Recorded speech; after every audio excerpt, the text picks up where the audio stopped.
अंजनगाव सुरजी पंचायत समिती धनेगाव दलित वस्ती निधी टेंडर चुकीच्या प्रक्रिया विरोधात अजय गुणवंतराव येवले यांचे अन्नत्याग उपोषण।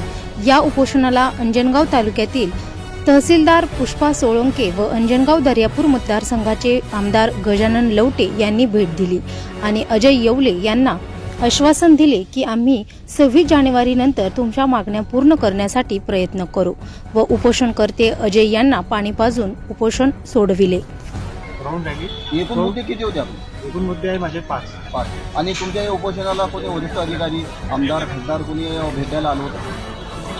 भेटायला आले होते ना, आमदार साहेब आले होते, साधारण साहेबांचे आमदार साहेब व्हिडिओ मॅडम तहसीलदार मॅडम आले होते? व्हिडिओ मॅडम नाही आले, पण तहसीलदार मॅडम आले होते आणि खासदार साहेब ते आले होते। आणि त्यांनी तुमच्या उपोषणाला भेट देऊन तुम्हाला काय सांगितलं?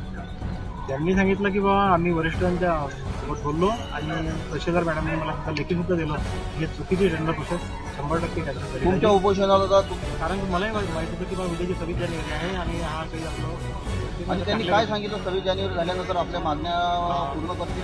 26 जानेवारी नंतर आपली जी 29 तारखेला ग्रामपंचायतची मीटिंग आहे त्याआधी आम्ही तुम्हाला निर्णय देऊ त्या लोकांना।